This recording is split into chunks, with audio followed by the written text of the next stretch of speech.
Pronto, gravação da transmissão iniciada.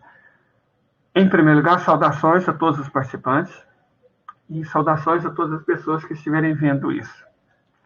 Certo? Qual que é o nosso objetivo aqui? Nosso objetivo é... Nosso objetivo é discutir a ideia do Ocidente de se rearmar. Nós vamos demonstrar que a realidade é muito diferente do que o hoje no mundo militar mostra, não tem nada a ver, sabe? Esses delírios da imprensa, não. Vamos falar sobre a realidade, o mundo real. Todos os especialistas no Ocidente parecem estar falando... claro, vamos falar da fonte. O texto The State of Rearmament, publicado por Aurélie Naurelen. Ok? Então vamos lá. Está todo mundo falando sobre rearmamento. E tem alguns governos prometendo se rearmar. Mas quantas pessoas têm ideia do que isso envolve? Ou do que esse conceito realmente significa? Vamos fazer um guia rápido e simplificado sobre o que isso significaria e exigiria na prática. Ok? Para começar, a gente precisa distinguir, separar o que é política e o que é realidade. Tendo em mente que qualquer opção que os países eventualmente escolham vai conter parte das duas coisas. Em um extremo, é fácil ver como um governo de médio porte, sob pressão para se rearmar, mas preocupado com custo e viabilidade, pode decidir reagir. Certo? Assim, ele pode anunciar aumentos nos gastos com defesa, que pode ou não acontecer, e cujo valor em termos reais vai depender de fatores como a inflação. Aumentar gasto de defesa em 20% em 5 anos, no caso da Europa, significa diminuir, que a inflação de alguns países passou de 10% ao ano, não no período de 5 anos. Aumentos simbólicos no tamanho da Força Armada podem não significar nada, mesmo que o número de militares recrutados aumentasse. Por quê? Se essas reservas e esses soldados forem soldados em tempo parcial, você aumenta a quantidade deles, mas não aumenta a capacidade. Certo? Vamos relembrar aqui, todo mundo que se viu sabe disso. Para a instrução básica, são 3 meses. Certo? 3 meses. Para treinamento básico, mais 3 meses. Intensos. Diários. Para você, isso é para infantaria, né? Mais simples. Soldado raso de infantaria. Artilharia exige de mais ou menos 1 ano para você aprender a usar um equipamento específico, com eficiência e competência. Aviação, 5 a 10 anos, dependendo do tipo de jato que você quer operar. E isso imaginando que existem instrutores, né? De toda forma, planos de equipamento e pessoal já acordados e financiados podem ser contabilizados. Ok.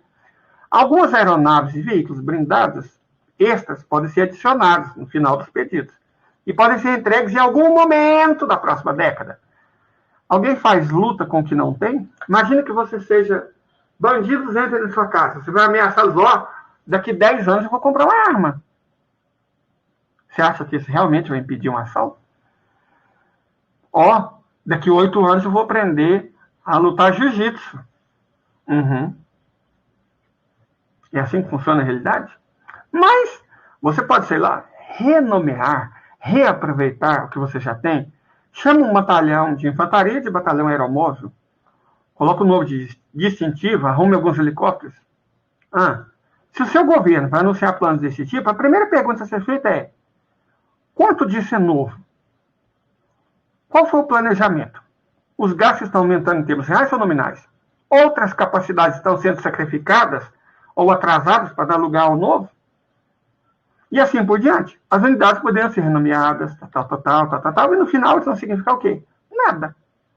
Nada, gente.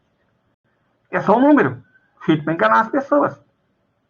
Mas vamos supor que, deixando de lado a política e a apresentação, um Estado ocidental decida que realmente deseja se rearmar em uma escala significativa. A primeira coisa a entender é que o rearmamento não é, principalmente, uma questão de gastar dinheiro com equipamento. O dinheiro por si só pode comprar somente o que estiver disponível para ser comprado. A demanda, diferente do que falam alguns departamentos de economia de universidades de ponta do Ocidente, não cria automática, inevitável, instantaneamente sua própria oferta. Não é assim que o mundo funciona na realidade. Qualquer capacidade Qualquer nova aquisição de equipamento, além disso, se ele ficar armazenado, é inútil. Se ele não tiver quem opera, é inútil. Se ele não tiver quem dá suporte, é inútil. Se ele não tiver quem faz a manutenção, é inútil. Entenderam? Também é inútil, a menos que você saiba o que fazer com eles. Quer dizer, cadê o treinamento? Um ponto que parece ter escapado a maioria dos comentaristas, dos caras que abastecem hoje no mundo militar com notícias, né, é que o objetivo do rearmamento não é necessariamente apenas, ou sequer o mesmo, ter forças maiores e mais poderosas. Você precisa de uma capacidade melhor para fazer as coisas que você acredita que precisa fazer, como parte da sua política de segurança dentro do mundo como ele realmente é. E isso implica o quê, gente? Uma política de segurança devidamente trabalhada, a qual, por sua vez, vai gerar missões, vai gerar tarefas que requerem capacidades, que, por sua vez, são fornecidas através do ensino, certo? Através da qualificação, por todos os meios. Se isso parece complicado, é porque quantidades enormes de dinheiro são desperdiçadas em todas as nações do mundo, principalmente do Ocidente, não por falta de controle financeiro, ou de controle orçamentário, não. Mas porque os governos gastam dinheiro em defesa sem realmente entender o que estão fazendo e por que eles estão fazendo. Simples assim, não tem planejamento. Então, esse dinheiro significa, na prática, nada. Vamos falar um pouco de história. Durante a Guerra Fria, notou-se que alguns países obtiveram um valor muito bom de seus orçamentos de defesa, porque tinham políticas de segurança clara e desenvolveram políticas de defesa clara para apoiá-las. Assim, a Alemanha e a Suécia, de maneira diferente, colocaram a maior parte de seus esforços de defesa territorial e aérea. Certo? Da mesma forma, os franceses foram impiedosos em suas propriedades, suas prioridades. Força nuclear primeiro, depois a África, depois todo o resto. Os britânicos, obcecados em manter uma força equilibrada, tentaram fazer de tudo, e em escala cada vez menor com o passar do tempo. Acabar, é claro, no estado lamentável atual. É um fato. Ele anda, nada, voa e mergulha. E não faz nenhuma das 4 coisas direito. Não mergulha como um pinguim, não voa como uma águia, não anda como um avestruz, não nada como uma gaivota. Certo? Você pode fazer as 4 coisas. Mas sem planejamento, tudo que você fizer vai ser mal feito e insuficiente. O Reino Unido é um exemplo patético disso. Por outro lado, as razões pelas quais os Estados Unidos historicamente desperdiçaram tanto do orçamento de defesa é que não existe controle central. Não existe direção de nenhum tipo em Washington. Existe uma competição sem fim entre organizações poderosas, complexo industrial militar, né, que tentam se expandir nas áreas umas das outras e lutam ferozmente entre si. Assim, os fabricantes de porta-aviões vão para cima dos fabricantes de caça, que vão para cima dos fabricantes de outros armamentos, lutando para ver onde o Estado vai enfiar dinheiro, em qual bunda, né? É isso. Isso produz um enorme desperdício e duplicação. Certo? Por quê? A Marinha quer ter seus próprios caças, o Exército quer ter seus próprios caças, os marinheiros vão precisar, as forças aéreas transportadas. Então você compra várias vezes a mesma coisa, que é inútil, sem planejamento. Certo? Então, existe uma força política, mas não tem lógica nem estratégica para determinar onde vai o dinheiro. E o resultado é ineficiência. Desde o fim da Guerra Fria, os países ocidentais se afastaram de qualquer coerência real no planejamento de defesa.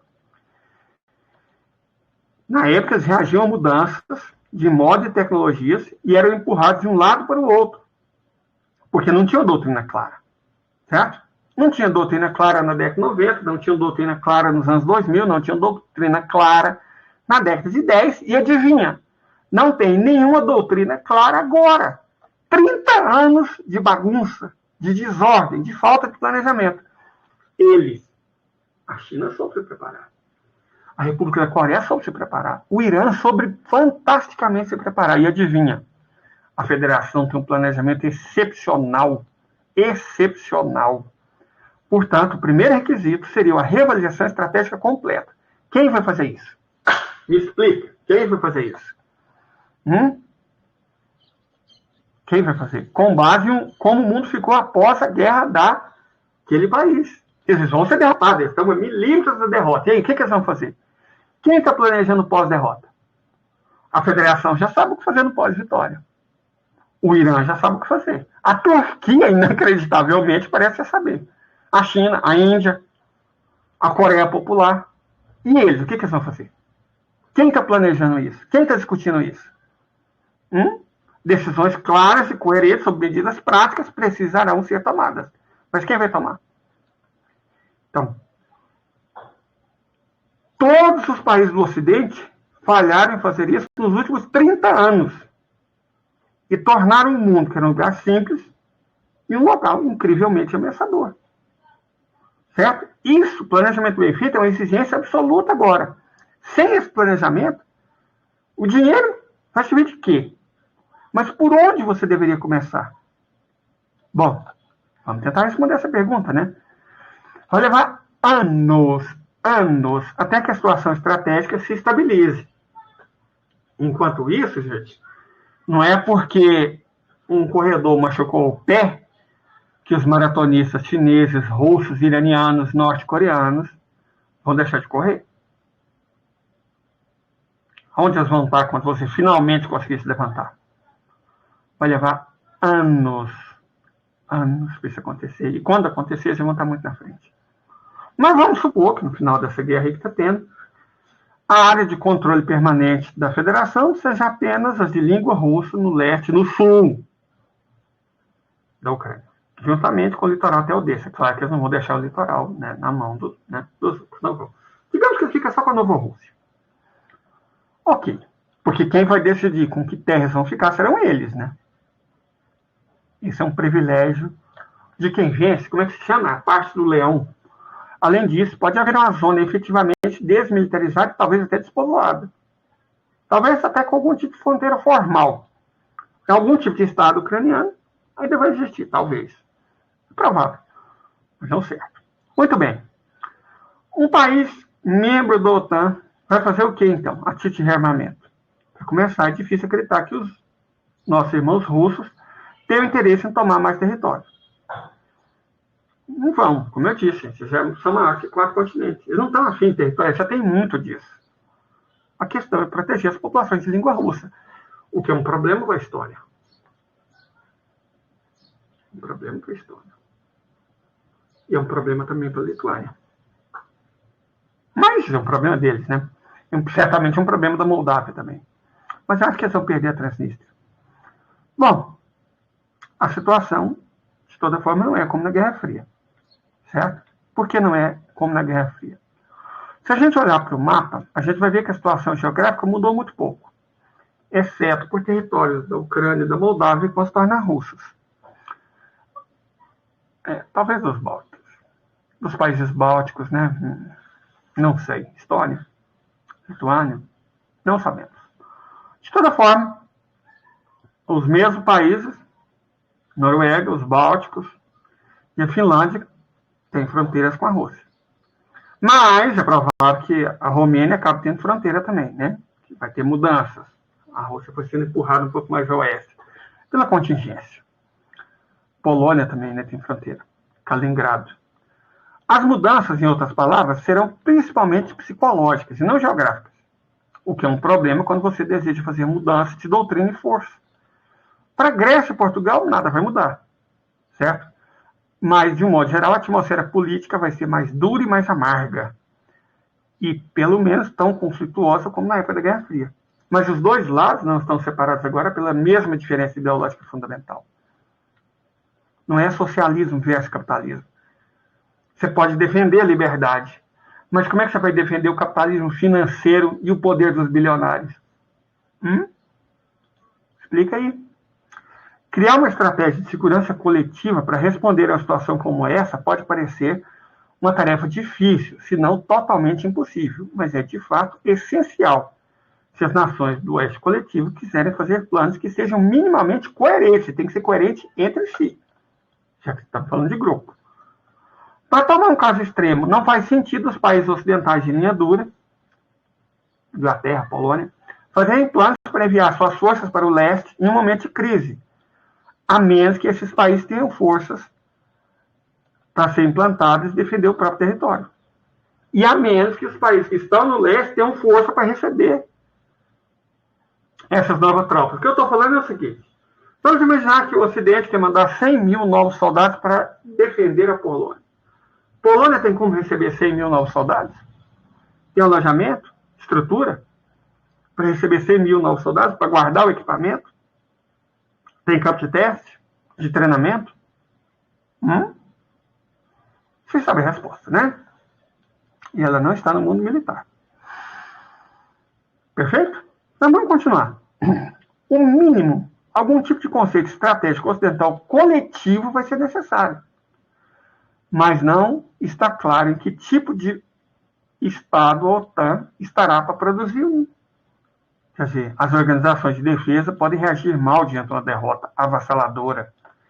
E a história da OTAN em situações desse tipo não inspira nenhuma confiança. E é ainda mais duvidoso que haja um fórum alternativo para fazer isso. Perfeito? Até agora, a gente falou o quê? Umas 1000 palavras sobre rearmamento. E tudo que a gente fez foi falar sobre as condições mínimas que seriam necessárias para que ele reocorresse. E essas são essencialmente questões conceituais e políticas, mais do que práticas. Seria uma ideia clara do que o rearmamento deve realizar. Você pode desperdiçar grandes quantias de dinheiro e recursos e não conseguir absolutamente nada. Os Estados Unidos fazem isso com brilhantismo. Desperdiçar dinheiro aos trilhões e não conseguir. Não, eles conseguem perder guerra. Perderam a do Vietnã, perderam a do Afeganistão, perderam a do Iraque, perderam a da Síria. Estão perdendo essa agora. 8 trilhões de dólares investidos desde 1960 para perder. Uau! Isso é eficiência. Nós vamos sugerir um resultado possível para esses debates conceituais. Não é algo que, particularmente, eu recomendaria. Eu sou católico, mas nessas questões eu sou gnóstico. Será que o Ocidente teria as virtudes necessárias para ser toleravelmente claro e razoavelmente coerente? Qual o resultado mínimo aceitável que se tornaria teoricamente possível? Sei lá, algum tipo sensato de rearmamento, desde que todos os recursos estejam disponibilizados e os problemas práticos possam ser superados. A gente tem que partir do reconhecimento de que o Ocidente é fraco onde importa. 30 anos de deriva, de um movimento constante de afastamento, uma capacidade de combate ar-terra intensivo, focado em combater pobres coitados no meio de deserto para roubar petróleo e recursos naturais, tornou o Ocidente incomparavelmente inepto e ineficaz. Certo? Está acostumado a lutar com pequenas forças convencionais e fracas. E grandes exércitos de alta tecnologia. Explica aí para mim, pessoa que assiste também nosso canal, né? Aqui dessa plataforma, hoje no mundo militar, qual que é o sistema concorrente que o Ocidente tem aos radares ressonância? Nós sabemos que tem GPS, mas GPS é só GLONASS. GLONASS não serve. GPS está precisando de quê? 1 metro? Não. E só para posturas fixas, né? Será que o Ocidente tem algum sistema de radar localizado em satélite? Do tipo o sistema Kupol, baseado no satélite Tundra? O que o Ocidente tem em medidas de contra-interferência eletrônica? Quais são as armas lasers que o Ocidente tem para rivalizar com o Pereveste? Qual país do Ocidente tem mísseis hipersônicos? Eu vi uma reportagem muito patética, até publiquei um vídeo sobre, falando sobre o novo míssil hipersônico russo, Hawk. Na verdade, não é hipersônico, ele faz 5.000 km por hora. Para ser hipersônico, ele deveria fazer 6.000. Então, nem hipersônico ele é. O alcance, eles conseguiram 560 km. Uau, né? Com certeza assusta o Kinjal, que faz 3.000. E ele vai ser lançado do B-52 Stratford, um avião construído em 1960, uma máquina de fazer fumaça, que faz 1.000 km por hora. Kinjal é lançado do MiG-31, do MiG-34, do MiG-35, do Sukhoi 57, Sukhoi 57 e do lendário Tupolev Tu-22M. Todas essas aeronaves fazem mais de 2.000 km por hora. o sistema ICBM, Minuteman, é lançado do obsoletíssimo sistema de silo, pode ser localizado e destruído rapidamente, faz uma velocidade inferior à do som, pode ser facilmente detectado exatamente pelos satélites Tundra do sistema Cúpula, pode ser facilmente destruído. Pode ser destruído pelo Perevest, pode ser destruído pelo A-150, pelo A-235, pelo S-400, pelo S-500. Ok? Então o que eles têm que não pode ser destruído? Que não pode ser localizado? Que escapa aos radares de ressonância. O Irã, o que aconteceu no Irã, demonstrou. E olha que o sistema do Irã é o ressonância, feito para exportação. Os russos nunca entregam melhor, exatamente porque eles morrem de medo de engenharia reversa. Então, toda a tecnologia que os russos vendem para outro país está no mínimo 3 gerações atrasada. E eles não deram conta do Irã. Com um drone, que tem 1 metro. Vão dar conta da Federação como? Né?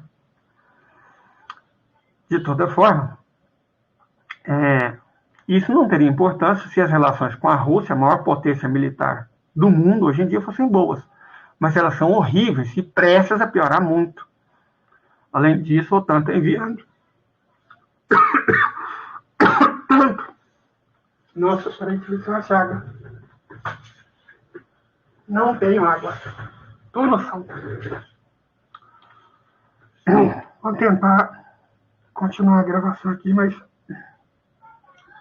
difícil. Vou falar para vocês. Não é fácil, mas vamos lá. Vamos terminar. Bom, a OTAN enviou tanto seu equipamento para a Ucrânia que se tornou incomparavelmente fraco. Os Estados Unidos agora têm muito poder de combate real implantado na Europa. Por que se importa? Vamos falar sobre a estratégia de quem entende, né? Primeiro, eliminou todas as armas do país comum. Eliminou tudo. 2 meses. Aí eles mandaram todas as armas semelhantes que existiam nos países da ex-União Soviética. Eliminou também. Começou a mandar o equipamento reserva do Ocidente. Ou seja, o Ocidente agora não tem equipamento reserva. Foi tudo destruído. Tudo. E os russos, para isso, só tiveram que ficar sentados esperando eles mandar. Mandar, bum, mandar, bum, mandar, bum. Eles não têm mais nada. Certo? E como os Estados Unidos mandariam alguma coisa para a Europa? Pelo mar? A 80 km por hora? Numa época que tem míssil hipersônico? Como Kinjal? Sério? Né? Me parece aquele negócio, como é que é o esquema? A pedra no sapato do Vladimir, né? Alguém se lembra da Liz Truman? O que foi feito dela? Eu acho que eu vendo o Vladimir andando, o sapato dele está bastante confortável. Essas ilusões feitas para enganar o otário não acrescentam em combate. Se propaganda vencer esse conflito, a Alemanha teria vencido a Segunda Guerra Mundial. Afinal, o Goebbels era alemão. Propaganda não resolve. Então, o risco, ironicamente, é o retorno de uma atmosfera mental semelhante ao final dos anos 40. Uma Europa fraca e dividida, confrontada com uma Rússia poderosa e fortemente armada. A diferença dessa vez é que a economia russa, diferente da União Soviética, não está devastada. Pelo contrário, nunca teve melhor. Graças aos europeus e suas sanções. Suas forças armadas não serão tropas de ocupação de baixa qualidade, mas um exército profissional extremamente bem armado, fora as Stepnas tchetchenas, fora o grupo Mozart, fora as milícias, fora a Guarda Nacional, fora os sistemas de interferência eletrônica, inteligência artificial. Nessas circunstâncias, o medo da Europa seria de intimidação política e não de conflito militar, porque, né, se fosse o caso, já era. Né? Já era. Mas vamos falar o que a gente necessitaria para um conflito militar. Aumento muito grande nas forças terrestres blindadas e mecanizadas, com artilharia e helicóptero de ataque. Mestre Leida pergunta: da onde esses blindados vão vir? Cadê as fábricas? Cadê a matéria-prima? Cadê a infraestrutura? Cadê o centro de treinamento? Cadê os instrutores? Com artilharia e helicóptero de ataque. A mesma coisa. Cadê a tecnologia? Quem vai fazer? Onde vai armazenar? Quem vai capacitar os instrutores? E quem vai ser treinado? Cadê o exército? Cadê a marinha? Cadê a aeronáutica para usar isso? 2. Aumento muito grande de aeronave de ataque terrestre, capaz de sobreviver contra mísseis russos. Vamos tentar ouvir o som dos equipamentos capazes de sobreviver aos mísseis russos? Cri, cri, cri. Não tem, vejam só, gente. Né? Que lastro o Ocidente. Terceiro, aumentos muito grandes em aeronave de ataque terrestre.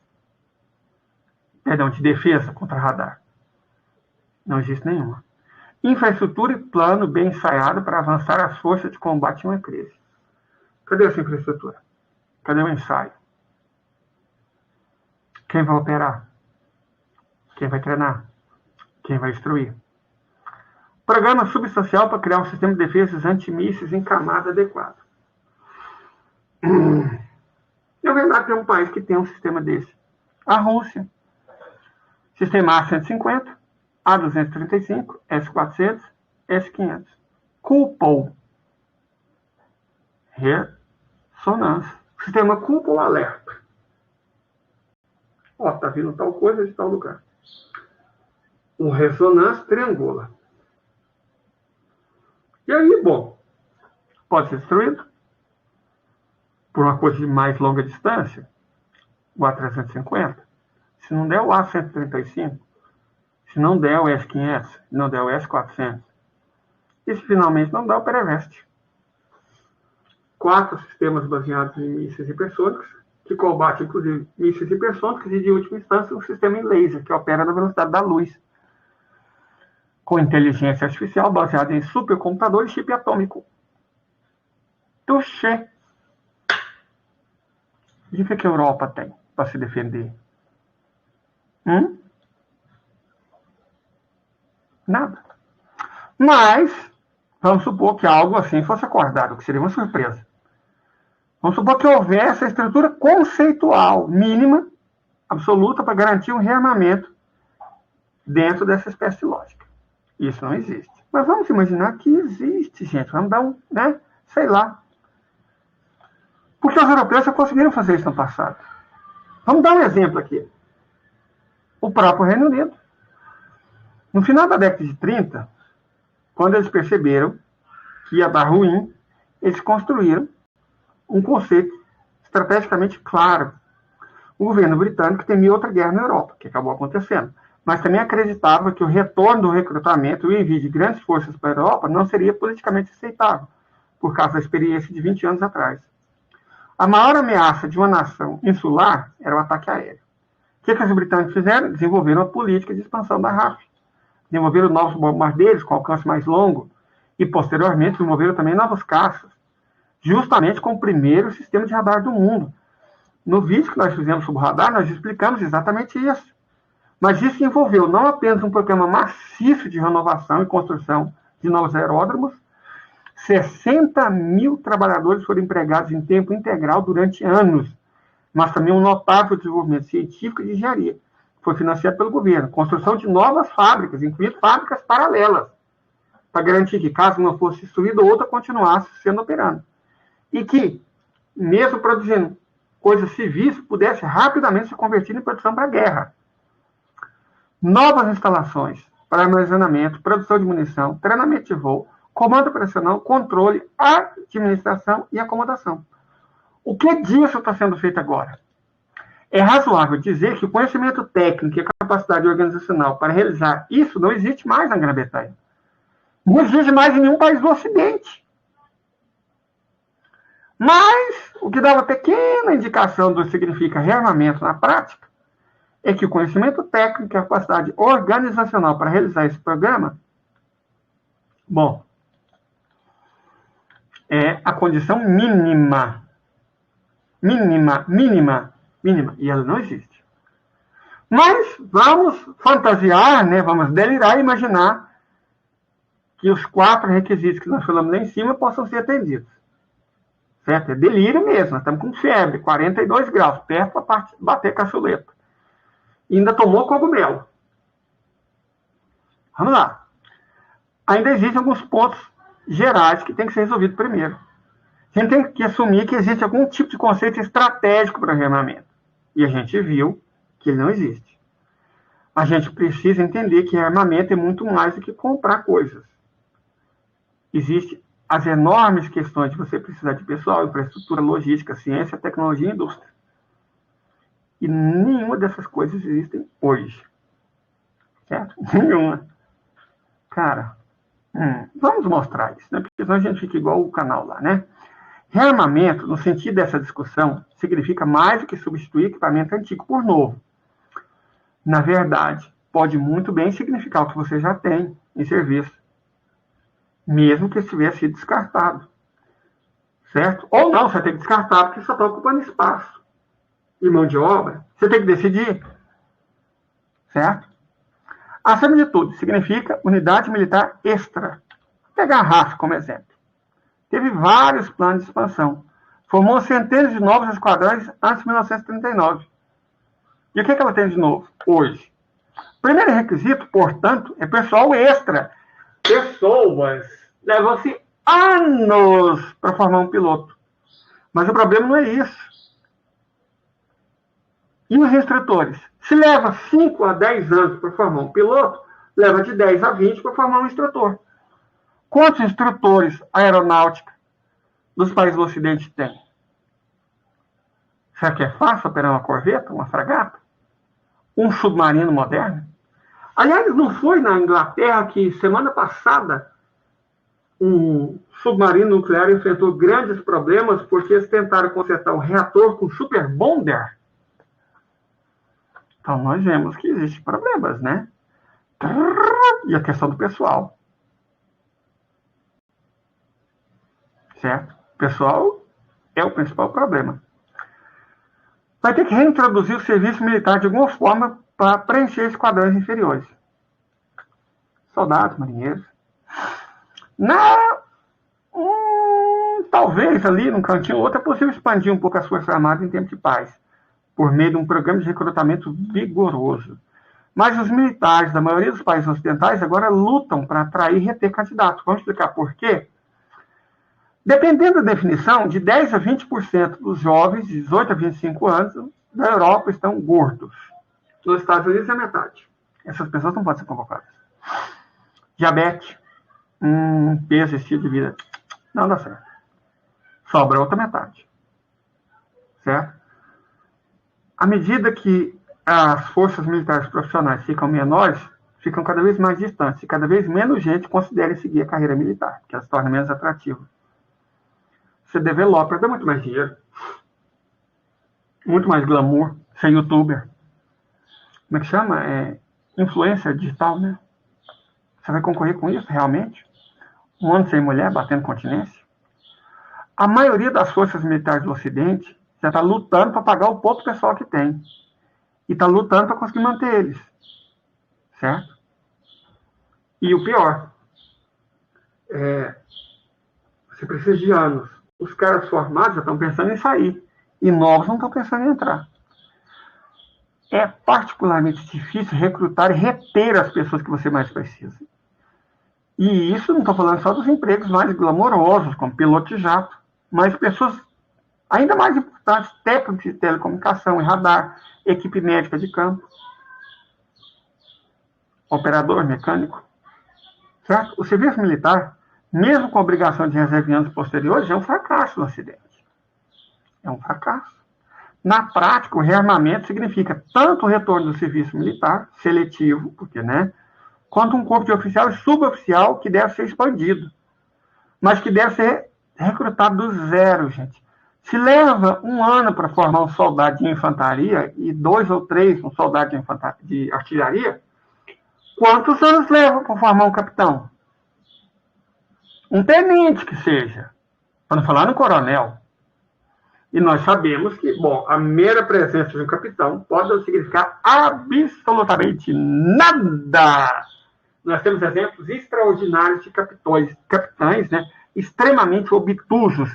Inclusive, gente, vamos aproveitar aqui e falar um pouquinho sobre o que anda acontecendo no mundo, para ilustrar esse esquema dos nossos capitães. Não sei se vocês acompanharam, vamos dar uma lidinha nas notícias para acompanhar isso, o que está acontecendo no mundo. Bom, primeiro o dólar caiu abaixo de R$5. Lembra aquela questão? Nós vamos discutir ela, a questão de aquisição de recursos. Agora eu quero falar sobre capitais. Nós tivemos um oficial da SWAT que foi eleito senador pelo Espírito Santo, chama Marcos Duval. Aí o que aconteceu? Hoje, Marcos Duval prometeu uma bomba contra Bolsonaro. Ele me coagiu a dar um golpe de Estado junto com ele. Ok. Não soube lidar com a derrota de Rogério Marinho e sofreu ataque dos próprios cães da extrema-direita. Então, ele falou que vai renunciar. Uau! Talvez um capitão não tenha habilidades, né? Tem um diálogo importante do Marcos Duval com um troll da extrema-direita. Marcos Duval fala de um capitão específico. Ele ficou 4 anos passeando de moto e jet ski e deixou os brasileiros acampados nas ruas e fugiu para os Estados Unidos. Ele é um turista e eu vou voltar ao meu trabalho da SWAT. Eu nunca ficaria turistando. Mas se for só isso, né? O que aconteceu? Daniel Silveira foi preso! Uau! Um dia depois de perder o mandato. Mas por que será que ele foi preso? Vamos ver? Vamos ver se o capitão é boa inteligência? Daniel Silveira apresentou um plano idealizado por Bolsonaro para Marcos Duval gravar o Alexandre de Moraes. Só que ele foi gravado nisso. A ideia era levar o ministro a admitir verbalmente que usou a linha da Constituição. E daí o Marcos Duval denunciaria o Xandão. Só que o que o Marcos Duval fez? Gravou o idiota e entregou para o Xandão. Uau! Por isso ele foi preso hoje, para melhorar.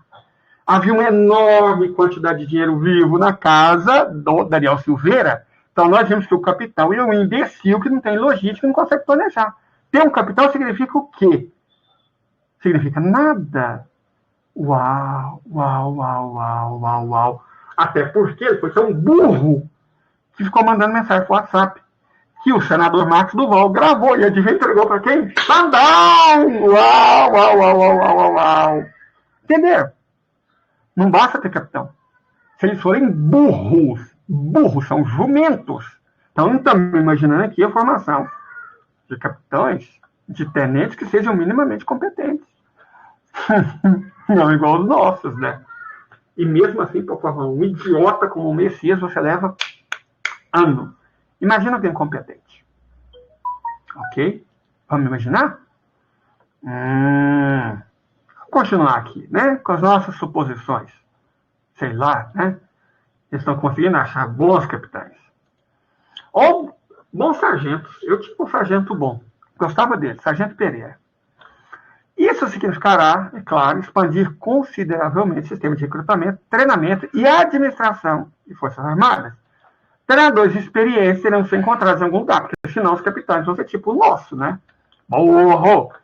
A desindustrialização geral das sociedades ocidentais também é um problema enorme aqui. Durante a Guerra Fria, era possível recrutar trabalhadores de fábrica de eletrônica para ser técnico de radar, ou consertar visor de imagem térmica de tanque. Só que hoje essas fábricas estão todas na Ásia. E aí? Na maioria das vezes, isso, portanto, não é mais possível. Como é que vai ser os técnicos? Como é que vai ser feita a manutenção? Como é que vai ser feita a operação? Como é que vai ser feita a instrução? Da mesma forma, nos países ocidentais, o número de graduados em ciência e tecnologia nas universidades está diminuindo, e muito. Portanto, o grupo a partir do qual os oficiais técnicos podem ser recrutados está diminuindo, diminuindo e diminuindo. As pessoas querem ser digital influencer, né? Ninguém quer ser engenheiro. Porque não dá filme, né? Não aparece na Marvel. Com toda a probabilidade, no BBB, será necessário criar instituições, você vai ter que criar. Criar uma instituição significa criar prédios também, infraestrutura e professor para formar professor. Isso existe?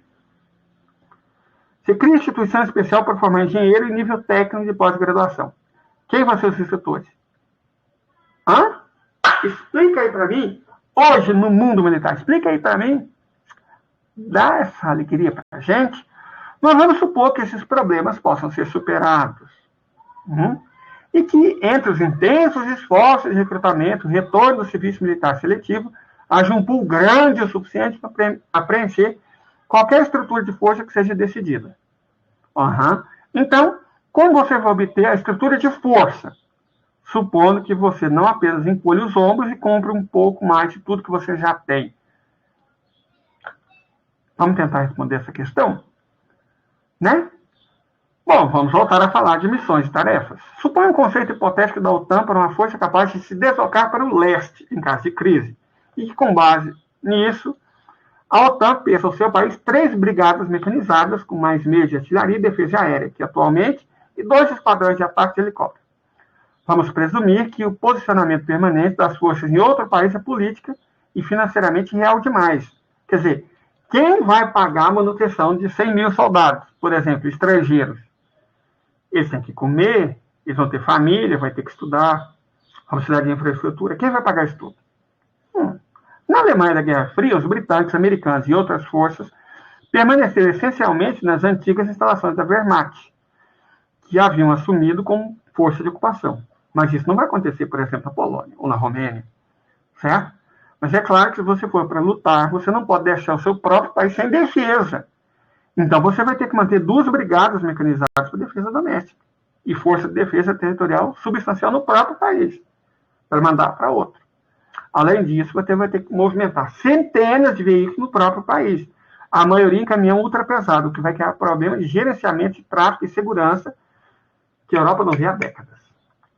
Certo? E vai ter que ter um investimento maciço em unidades de transporte, ferrovia, transporte aéreo, reforço de estrada e ponte. Mas os engenheiros não vão estar sendo gastos na estrutura militar? Quem vai fazer isso? Quais as empresas? Com que recursos? Com que matéria-prima? Com que fonte de energia? Com que pessoal? Com que dinheiro? Vai lá hoje no mundo militar, talvez seja a resposta. Mas é lógico que não, né? Vai haver negociação, é claro. Depois de um tempo, seus especialistas vão voltar e vão dizer, bom, a gente precisa de 3 brigadas mecanizadas completamente novas, um novo esquadrão de helicóptero de ataque e modificação de um segundo para o papel de ataque, porque ataque é diferente de defesa, além de artilharia e defesa aérea de modo geral, além de investimento maciço em estrutura de transporte. A maior parte da infraestrutura da Guerra Fria foi vendida ou privatizada, então a gente vai precisar de novos quartéis, novas áreas de treinamento, depósito de artilharia, estande de tiro, unidade de infraestrutura, de comunicação, quartel-general e coisas menos glamorosas, acomodação para o pessoal e a família, em alguns casos, garagem, depósito de munição, escola, hospital. Quem vai fazer isso tudo? Quem vai operar isso tudo? Quem vai treinar toda essa gente? Quem vai preparar isso tudo? Quem vai fazer a manutenção disso tudo? Quem? Na Guerra Fria, eles podiam decidir uma coisa num dia, e num dia seguinte, as unidades estavam debatendo e negociando. Mas e hoje? Se você finalmente decidir alguma coisa, como é que você vai conseguir realizar? Certo?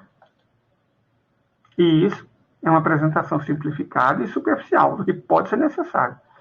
Especialistas militares, especialmente especialistas em logística, vão balançar a cabeça se ouvir isso, se estiver me vendo, dizer que tudo é muito mais complicado do que isso.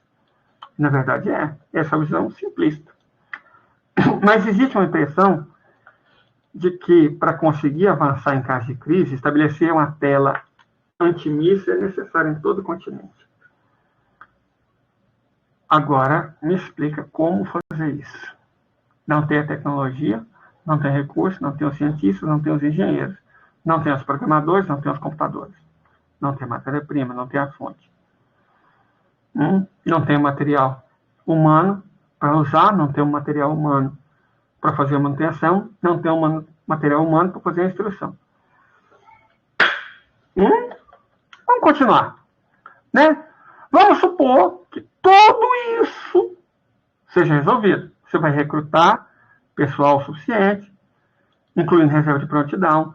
Você vai construir quartel, aeroporto, porto, depósito de material, área de treinamento para voo, um terreno que você comprou, né, está facilmente disponível, baratinho. Você tem um plano coerente, como pretende expandir suas capacidades militares, em conjunto com seus aliados. Isso traduz, de alguma forma, uma força que você pode estabelecer, apoiar e usar de maneira eficaz. Mas aí começa o problema. E o equipamento? Vamos falar sobre equipamento? Vamos falar um pouquinho sobre equipamento. Durante a história, vamos usar a história. A história nos indica, durante a preparação para a Segunda Guerra Mundial, mesmo países de médio porte, Suécia, Noruega, tinham suas próprias indústrias de armamento. E foi por causa disso que foi possível investir diretamente na própria indústria e definir exatamente o que era necessário. Durante a Segunda Guerra Mundial, alguns dos beligerantes aliados usavam aeronaves e tanques estrangeiros. O Brasil, por exemplo, usou muita arma dos Estados Unidos.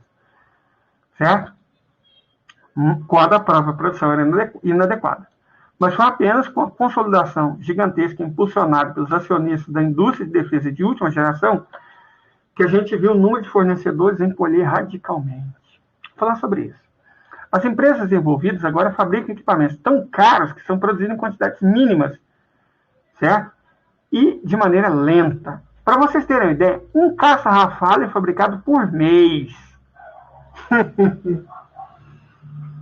A Federação está trabalhando. A Federação hoje produz metade dos mísseis do planeta Terra. A Ural, é o nome grande, que produz equipamento pesado, estava em 2016 com 50 mil funcionários. Estão falando que ela tem hoje atualmente 90 mil funcionários, precisa de 3.500. O salário para o trabalhador menos qualificado é tipo assim, eu estou limpando o chão da fábrica, é R$6.000.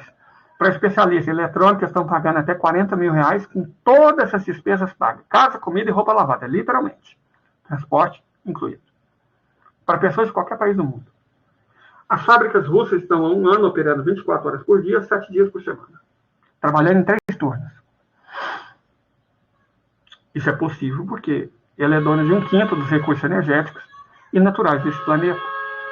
Tem tecnologia, uma enorme quantidade de fábrica, de rodovia, de ferrovia, de porto, de aeroporto. Mas e o Ocidente? Como é o Ocidente? Vamos falar um pouquinho sobre logística?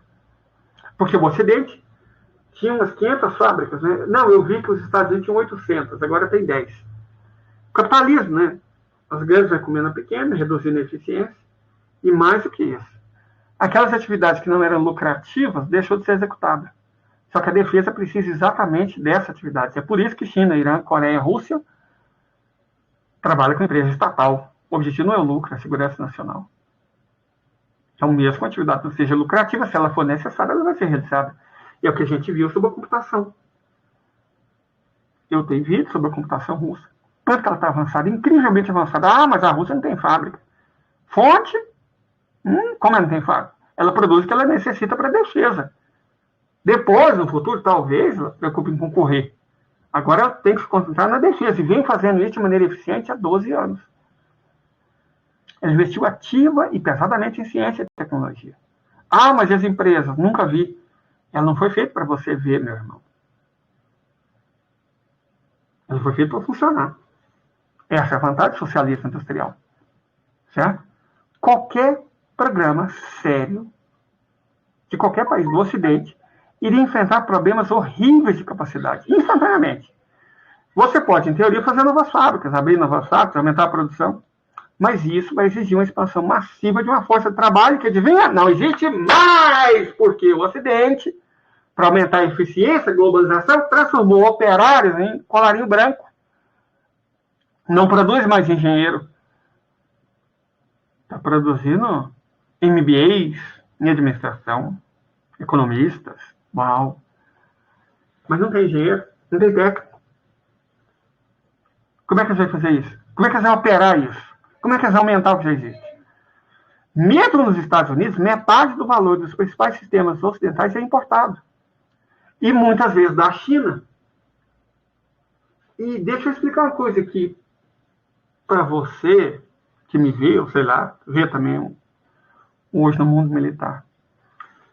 Tem uma coisa que fala que a força de uma corrente equivale ao duelo mais fraco. Cadeia produtiva é a mesma coisa. Imagina você tem uma cadeia produtiva que você depende de 9 fábricas, 5 delas em outros países do mundo. Você sabe qual vai ser a velocidade da sua produção? Vai depender da capacidade do mais lento de te entregar o que você precisa. Minha cidade chama Catalão. Tem uma fábrica da John Deere, né, montadora, e uma da Mitsubishi. A Mitsubishi ficou parada 40 dias uma vez, porque não tinha chip para sistema de direção. Então, porque uma fábrica lá de Taiwan, ou da Tailândia, eu não sei de que caralho de país, não conseguiu entregar chip que pudesse ser utilizado na direção dos carros, a fábrica inteira teve que parar. Porque você não monta um carro sem a direção eletrônica. Você montar um carro com direção eletrônica, ele tem que ter os eletrônicos, não tinha. Entendeu? O tanto que a globalização é eficiente, nossa, ela maximiza. Maximiza o quê, irmão ou irmã? Explica aí para mim, o que ela maximiza? Qual que é a vantagem de você precisar muito de uma coisa e depender de 5, 6 países diferentes, que estão a milhares de quilômetros, e podem não gostar de você? Me explica, qual que é a vantagem? Para a segurança nacional, para a defesa do país e do povo, qual que é a vantagem disso? Por isso que a Rússia trabalha com produção autônoma. Por isso que a China trabalha com produção autônoma. Por isso que a Coreia trabalha desde o início com o sistema justo. Adivinha o que é o quê? Autonomia. A globalização funciona magnificamente para os mercados. E o que é mercado? Vamos lembrar aqui o que é o mercado? Vamos fazer um momento cultural. O que é o mercado? O mercado é 3G, que quebrou as americanas, 40 bilhões em dívidas, e agora parece que estão envolvidos no mesmo esquema na Ambev.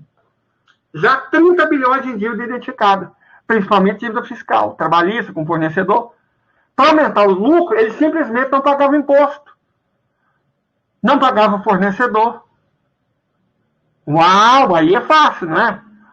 Suga tudo, diminui os custos, transforma cerveja que é de boa qualidade em xixi de égua, piora a qualidade de tudo que você fabrica, não paga fornecedor, não paga banco, não paga imposto.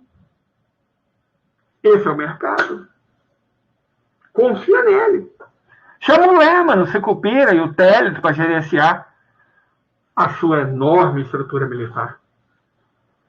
Perfeito? Bom, vamos explicar isso. Nos Estados Unidos, pelo menos metade do valor de todos os sistemas ocidentais é importante. Normalmente, um Estado ocidental pode comprar fuselagem de um país, motor de outro, armamento de terceira, aviônica de um quarto. Ok. Mas a produção, repito, segue velocidades mais lentos. O atraso em um local atrasa todo o processo. Então, você tem que expandir enormemente a força de trabalho ocidental. Vai ter que abandonar a globalização e o neoliberalismo. Mas é por manter a globalização e o neoliberalismo que o Ocidente luta. Então, não vai acontecer. Ou seja, além disso, mesmo nos Estados Unidos, metade, se a outra metade pudesse ser obtida, isso é produzido aonde? Por quem? Como? Quando? Certo? Não vai rolar. É fácil dizer, vamos gastar o que for preciso, mas o dinheiro é o menor dos problemas. Os Estados Unidos se transformaram no famoso arsenal da democracia em cerca de 3 anos, mas a capacidade de fabril ociosa, as habilidades técnicas e a expertise gerencial não existem mais. O nível de tecnologia naquela época era muito menor. Durante a pior crise do Covid, as pessoas finalmente perceberam pela primeira vez a extensão e a complexidade da cadeia de suprimento. Expliquei com um exemplo do Mitsubishi aqui da minha cidade. Carros não eram mais fabricados em um país. Na melhor das hipóteses, são só montados no país. Mais uma vez, o exemplo do Mitsubishi aqui. Os componentes vêm de muitos países. No nosso caso, se você olhar as importações de Goiás, os 2 municípios que mais importam é Catalão, o meu, e Anápolis. Anápolis é uma indústria farmacêutica, também tem uma indústria da Hyundai. O que a minha cidade importa? Mais de $1 bilhão. Ele importa da Holanda, da Tailândia, do Japão, da Coreia, para produzir carro aqui. Importa do mundo inteiro. Qualquer um desses países que atrasar o mais ridículo componente, carro não pode ser montado mais. Então o Brasil consegue fazer carro? Não. Qual país consegue fazer carro hoje em dia? É por isso que os chineses, muito mais astutos, desenvolveram um sistema de cluster. O que é um cluster?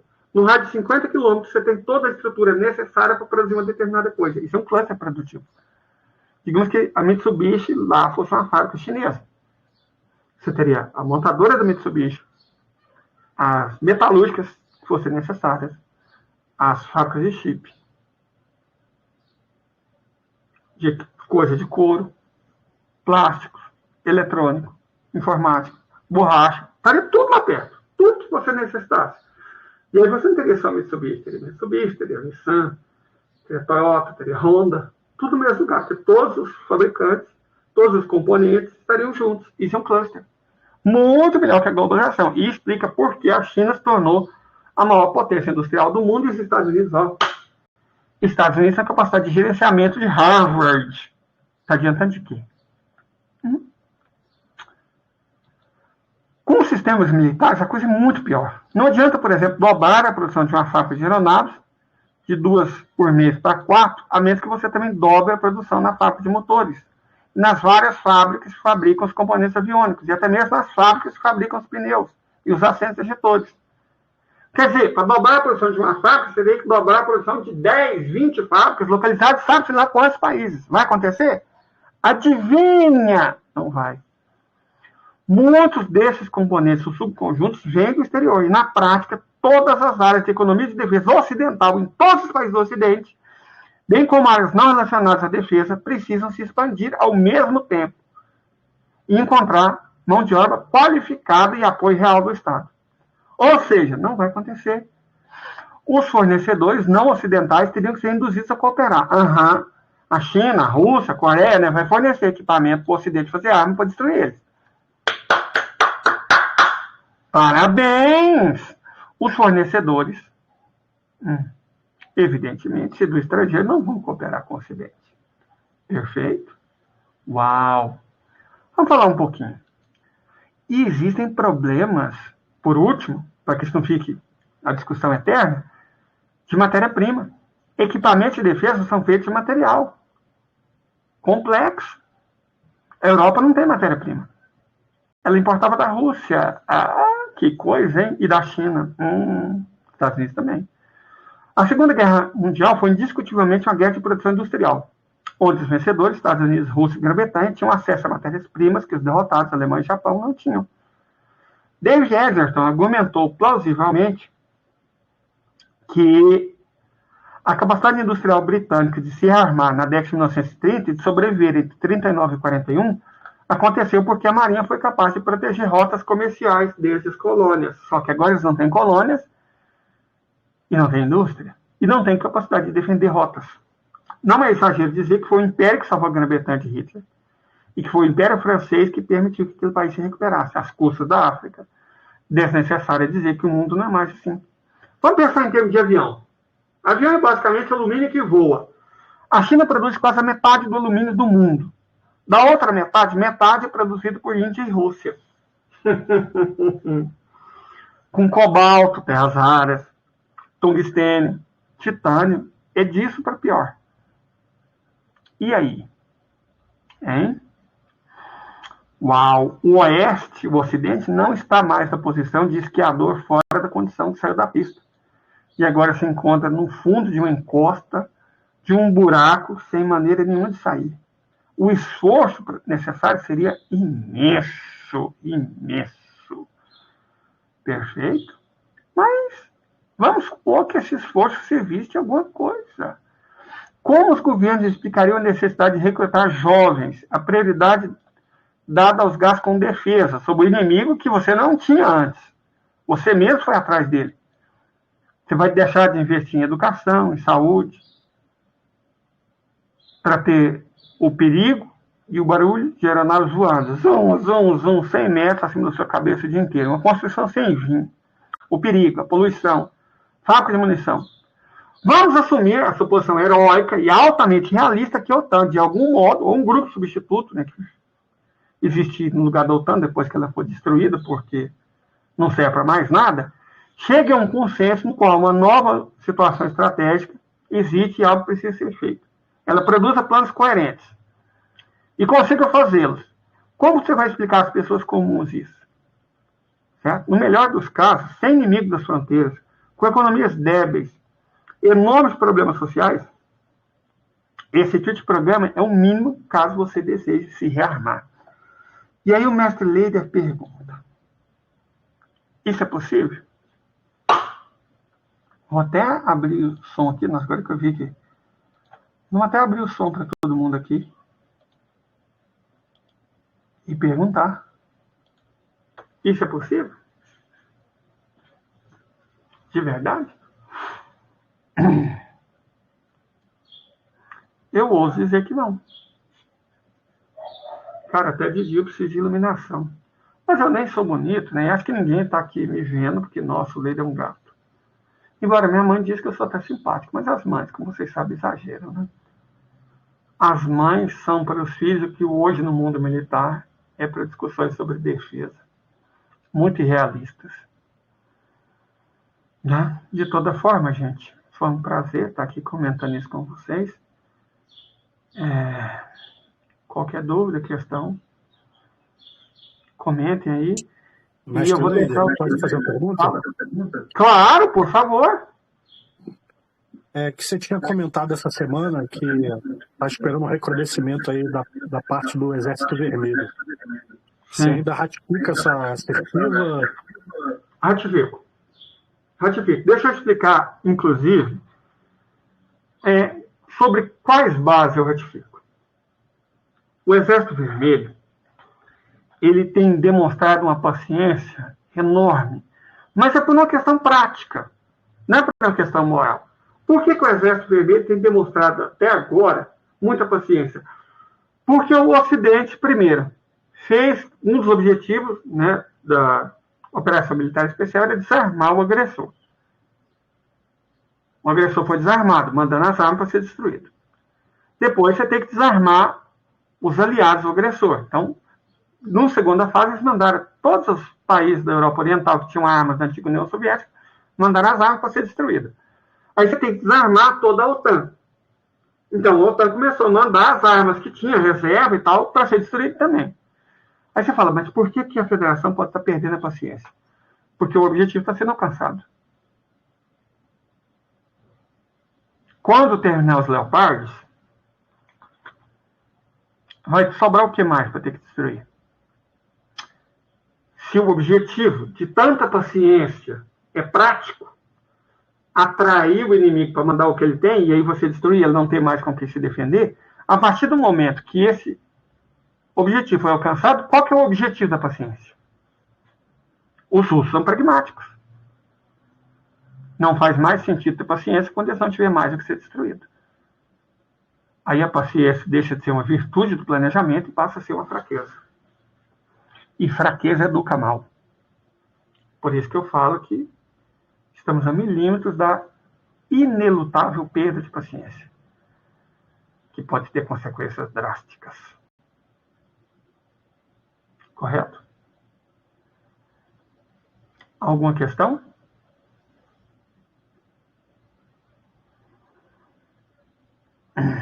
Bom, continuando nesse raciocínio, mestre, é o seguinte, você acha que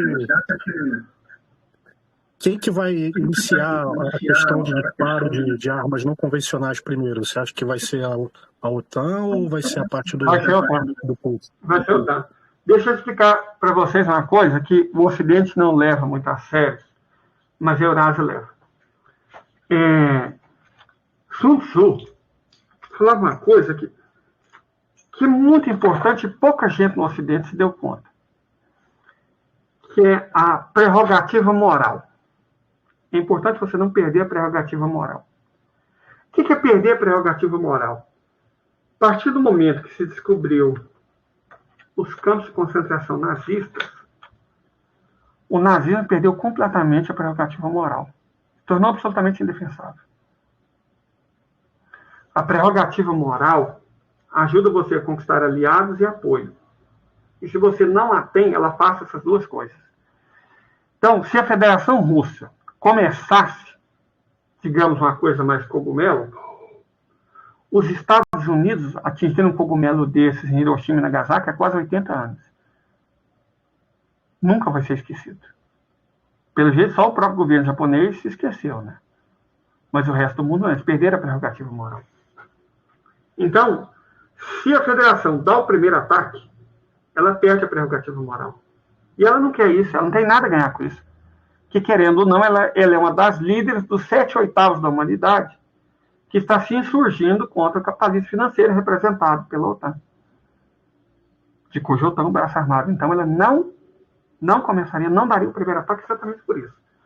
Inclusive, ela deu a tônica quando alertou que se o país lá usasse munição com urânio empobrecido, ela consideraria isso um ataque nuclear. Aí ela podia responder, exatamente para não perder a prerrogativa moral. Vou dar outro exemplo do quanto essa prerrogativa moral é importante. Na década de 1840, liderados pela Inglaterra, mas com forte apoio americano e francês, o Ocidente empurrou a China numa guerra para consumir ópio. Ópio, droga. Um banco foi criado para isso, HSBC, Hong Kong and Shanghai Bank Company, para financiar o comércio de drogas com a China. Isso aconteceu há 170 anos. De maneira muito hábil, os chineses fizeram questão de chamar as guerras de Primeira Guerra do Ópio e Segunda Guerra do Ópio. Nunca na história humana isso vai ser esquecido. Perder a prerrogativa moral. Qualquer coisa que eles fizerem, a China pode lembrar dessa guerra. Vocês obrigaram a gente a consumir drogas. Que moral vocês têm? Então, a Rússia jamais daria o primeiro ataque exatamente por isso. O primeiro ataque vai ser do Ocidente. E a Rússia deu a tônica. Se usarem urânio empobrecido, ela vai considerar com ataque nuclear. Não quer dizer que ela vai responder com ataque nuclear. Mas o quinjal vai comer. Tem uma cidade chamada Mons, M-O-N-S, na Bélgica, sede da OTAN, pertinho de Bruxelas. Um quinjal lá resolveria metade dos problemas da federação. E em caso de ataque com uma arma baseada em urânio empobrecido, bom, você teria uma justificativa moral para usar uma arma, digamos, um pouco mais bruta. Você usa um quinjal. Gente, míssil é míssil. Qual que é a necessidade de usar o nuclear se você tem um quinjal? Ou se você quer realmente provocar o regaço, você tem uma vanguarda. Você não... Gente, eu sei que pelo menos uma pessoa que está aqui é engenheiro. Ele sabe que força é igual massa vezes velocidade. Um quinjal é um bolo de 1,5 toneladas viajando a 15 mil km por hora. Calcula o Newton. Nós vamos pegar uma Vanguard. 2 toneladas viajando a 30 mil km por hora. Você não precisa nem de munição. Só acertar. Você não precisa de arma nuclear. Exatamente, você não perder a prerrogativa moral. Mas você pode dar o primeiro quinjal e falar: façam isso mais uma vez e a próxima vai ser uma Vanguard. Se eles tentar usar uma coisa mais poderosa, bom, nós temos o sistema de defesa Kupol, o sistema de radar ressonância.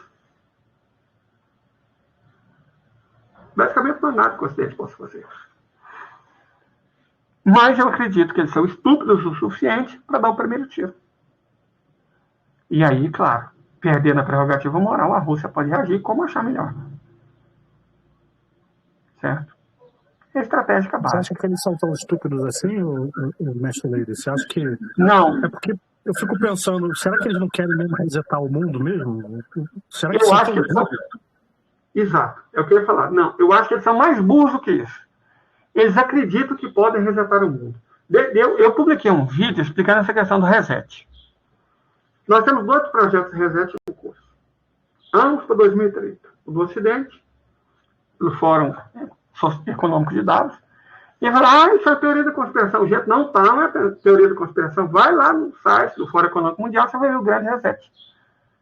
Uma economia mais verde, menos desigual. Desde quando o banqueiro está preocupado em combater a desigualdade? O que eles querem é privatizar todos os recursos naturais do mundo para valorar eles e poder converter a dívida de passivo em ativo. Na verdade, eles querem dar valor para ar, para água, para coisa limpa e cobrar por isso, ok. Isso significaria, o que você sugeriu. Que isso teria que dar uma guerra de escala global, criaria as condições para esse reset. Certo? Então, eles são ainda mais imbecis do que a gente acha. O erro que a Rússia cometeu, principalmente na primeira fase do conflito, foi duvidar do quão idiotas eles seriam. A Rússia, inocentemente, mesmo depois de tudo que o Ocidente fez, acreditou que se desse uma demonstração de força poderosa e de humanidade, que custou aos russos 40 mil vidas, essa brincadeira de demonstrar a humanidade, população civil, mulheres, crianças, agir com a humanidade, custou aos russos 40 mil vidas. E resolveu o quê?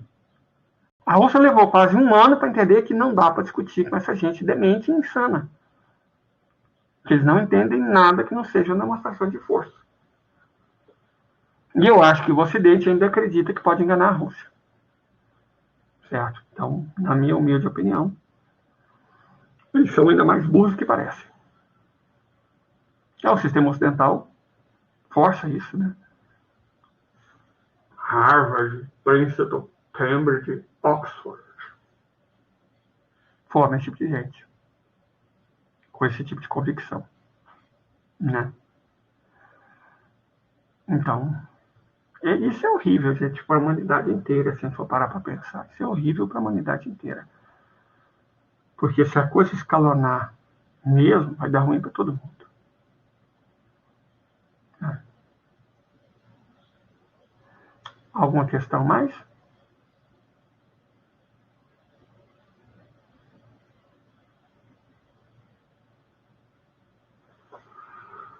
Bom, eu mais uma vez agradeço a cada pessoa aqui.